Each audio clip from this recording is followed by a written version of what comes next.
Okay, Tom. So yeah, the first question: when did you have this spark of your business idea, and how it happened? Like when you thought for the first time, okay, I'm gonna start my own business. It was something really I've always wanted to do my own business. I always thought I would do my own business. And I'd come from uni, I'd come to London, I'd worked in the corporate environment, which is something I really wanted to do. But I always knew that at one stage I wanted to do my own thing. So it's really more the time had come, it was time to make that step. I know that you've been working in the office before for several years. What really motivated you to leave your office place, and go into this unknown field? It was a desire to be my own boss, to be in charge of my own destiny, to create something and actually get my hands dirty, building something, doing something that I was in charge of and that I could really see the fruits of my labor. What was your biggest fear back in those days? I think back then I didn't really have that much fear actually. I've probably got more fear now. And the longer you do it, and also the older you get, I think the bigger your concerns are that to make sure it's successful and that it really works. And we've had some fantastic success at Moma, but there's still a hell of a lot more to do before I would be happy about what I've set out to do. So the fear's probably grown actually rather than shrunk. Okay. Are you afraid of anything right now? All is good. No, it's all good. It's all good, but it's always there's always something to be not afraid of. But I think when you're running your own business, actually, you have to be comfortable with a certain level of risk that a lot of people wouldn't be. And there's always lots of uncertainties and challenges. There's good stuff, but there's also bad stuff on a daily basis, and you just have to be comfortable with that. Yeah. Great. Normally in business schools, they teach people that, once you set up your own business, the business idea, you need to come up with proper business plan, to raise some money. Did you do this thing, or did you, follow some other path? I kind of did it. I didn't do it well enough in hindsight. I remember meeting my old manager from work about a year ago, and she said that, you presented this business plan to me and it was just on a few pieces of paper. So it was quite basic, but I do think it's a really good approach actually, to have that discipline, to do your research, to put it down. It really kind of holds your feet to the fire, particularly if you're leaving a corporate job where your opportunity cost of what you're doing is so much greater. I think it's a good principle. But at the end of the day, kind of an entrepreneur will always follow their gut really, and that kind of, there's a big difference between something that's good on paper and something that actually works, and that's often the passion and the drive behind it. Right. So having sort of your inner feeling, how the thing should be done, rather than having only paper calculations, right?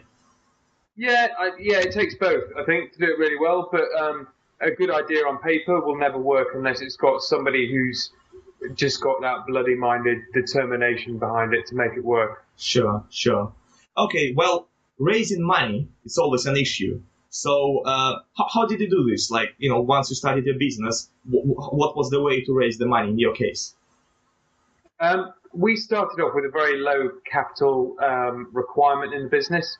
I used my own funds. It was about £10,000. I bought a stall, which was a filing cabinet. I bought a second-hand van, put a deposit down on a railway arch on the rent there. So it was really basic stuff, actually, to get our business started. We've required more capital since, which has mainly been from angel investors. Okay. So generally, what do you think is, the best way to raise money for new startups, businesses?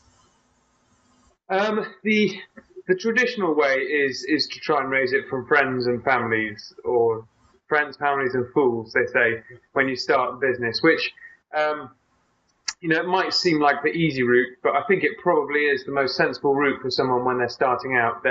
It's really hard to put together a full business plan and pitch successfully to angel investors without them taking a huge chunk of your business. So I think if you've been brave enough to step out on your own, it is the time to, if you can, and if you're lucky enough to do so, to kind of maybe tap up a few contacts If you can't, then kind of do the rounds, go to angel investors, knock on the door and see what they'll say.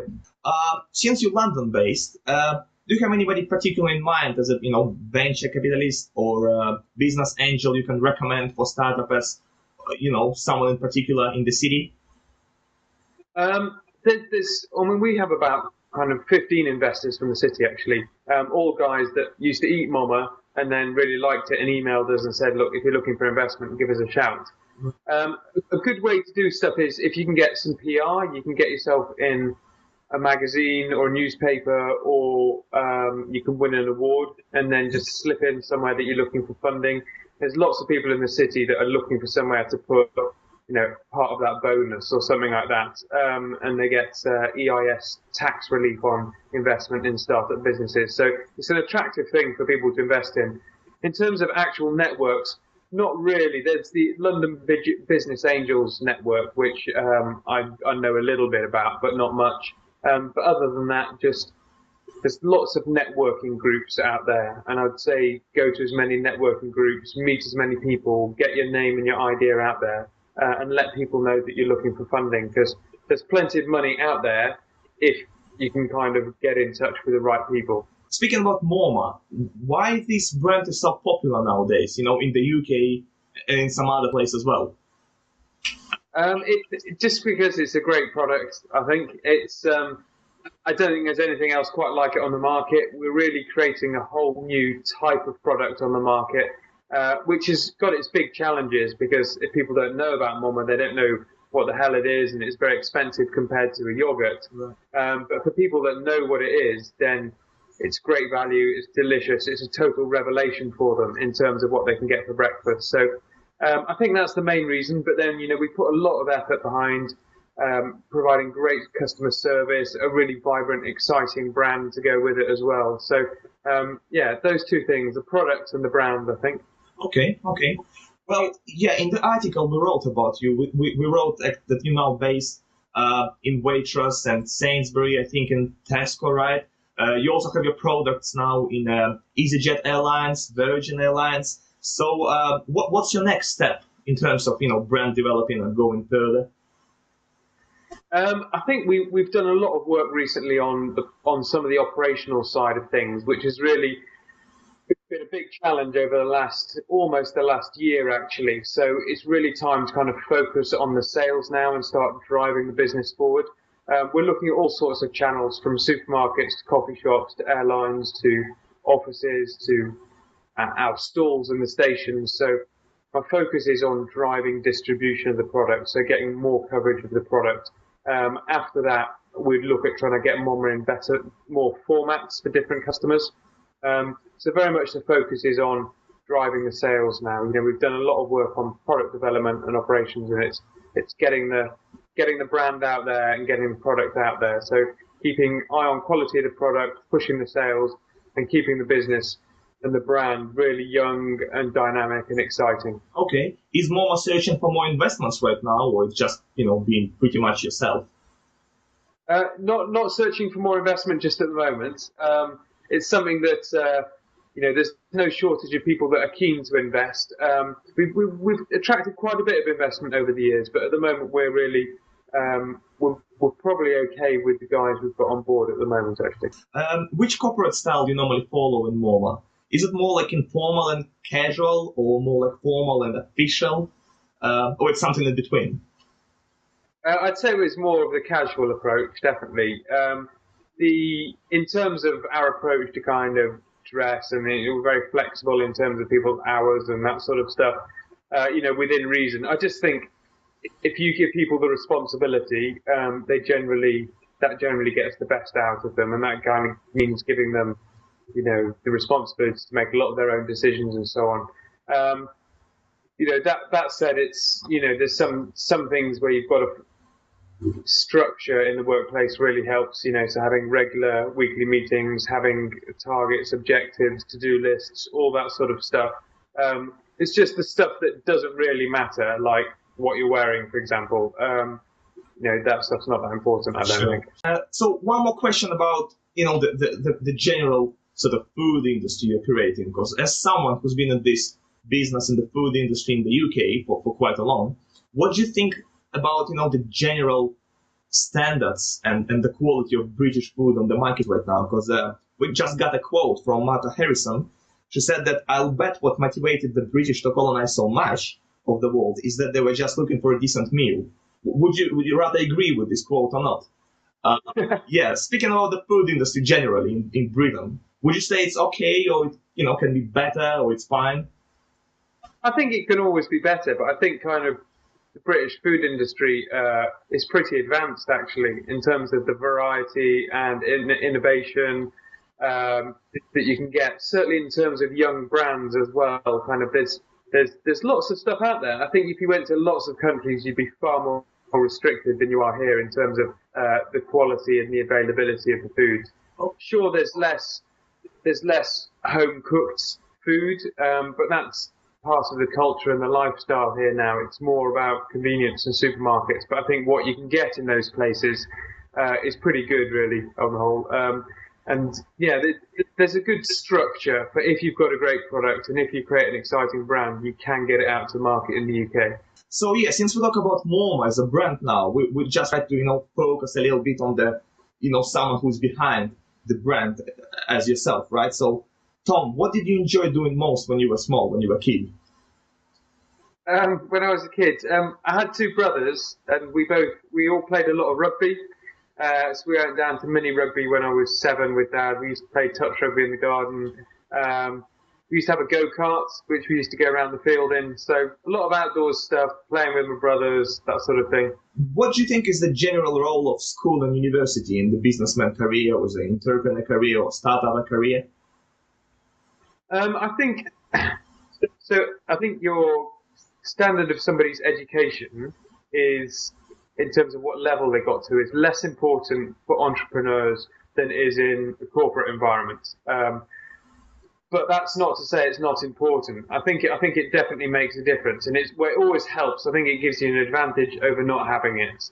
There's lots of great entrepreneurs out there that don't have any formal education, and they're doing really well. But that doesn't mean that they're not intelligent, switched on people that are really on the ball. So there's kind of a difference between a formal education and people that are intelligent and alert with what they're doing. But I would always say to anybody, having a good education is a lot better than not having a good education. I remember the last time we talked to you, and you said that you work pretty much, you dedicate lots of time during the week for Moma brand. How do you manage to find the proper balance between your work and your life? I think it's a really important question, and I didn't used to have a balance at all. I just used to try and throw hours at things. I monitor my time actually. Every day I try and record what I'm doing every half an hour. It sounds very geeky, but it really helps me to see where I'm spending my time. It helps me to see if I'm wasting time during the day. I try and have my weekends off. So generally, if I work a 12-hour day, 5 days a week, that's quite a lot. If that's hard work and intense hours, you can get a lot done, but it still gives you a little bit of balance. You can generally have the evenings off, have the weekends off, and it's really important, especially once the business has been going a little while. It's very hard to kind of keep sprinting 100% of the time. If it wasn't for a business, what else would you try to pursue in your life? Which other career, maybe? I've always been interested in working in developing countries, either in some sort of I used to think maybe an NGO, but it's probably more likely that it would be in some sort of business that was connected with kind of economic development in the country. I still do have a bit of a link to agriculture. I'm from a farming family, so perhaps something connected with agriculture as well. So who knows? There's a lot of life left yet. Yeah, maybe a bit later. More is developed. By the way, you consider selling it sometime? I don't know. It's always a really tough question to ask somebody, an entrepreneur. Possibly at some points, who knows? At the moment, my focus is on, I think we've got, even though we're 6 years into the business, we're almost at the start in terms of some things. We've got a foot in the market but we've just extended our shelf life. We've just moved our manufacturing base. So we've got loads of huge opportunities right now, really. So our focus is 100% on keeping the quality of the product, driving the sales, nurturing a fantastic team, and keeping the excitement and buzz about the brand. And if that happens, I think we could see some great things with Moma over the next few years. Yes, that sounds great. So yeah, and just our last question is regarding our project In2up, because as a mission, we normally say that we create an online platform for the startups and try to promote self-employed culture. Do you think this mission is important nowadays? Yeah, I think it's really important. I think it's I think generally a lot of people are in a job that they would prefer not to be in. They'd prefer to do their own thing. But it always seems like a big risk to them to go and be self-employed. Now, it is a risk to an extent, but I think their perspective is slightly warped because by definition, when you're working in an office with a load of other people who are also employed by that company, they all have a slightly risk-averse perspective on things. And one big shame for me is that the more qualified and more capable to an extent that people are, the bigger the opportunity risk is for them to leave a corporate job. So you get a lot of people in jobs that would be really great at doing their own business, but don't because they've got more to lose, basically. Right. And is there any advice you can give for In2up viewers, who might have some business ideas, but still sort of in limbo if they should go for it or not? I would say it's really important to do your research. You've got to have, first and foremost, you've got to have a product that is a great product. It's really hard to make a business work. If you don't have a great product, then don't do it. I'd say you need to be really passionate about your product. Again, it might be a great idea, but if you're not passionate about it, I think you'll really struggle to make it work. Get advice from people, do a proper business plan, really plan what costs are going to be involved, how much money you need to raise, if you need to raise money. But once you've done all that, and you still want to go ahead with it, then just go ahead and do it. Sure. That's a great advice.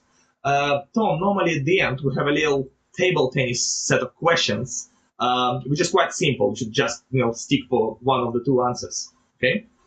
Right. So, Jobs or Gates? Jobs. Right. Branson or Murdoch? Branson. iPhone or BlackBerry?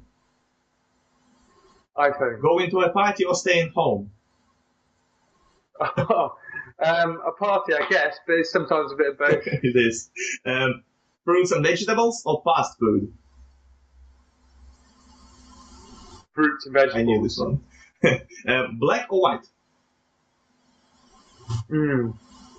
Black. Cambridge or Oxford? Cambridge. British cuisine or some other cuisine? British. Right. So what was first, egg or chicken? Chicken. Right. What is better, being married or not being married?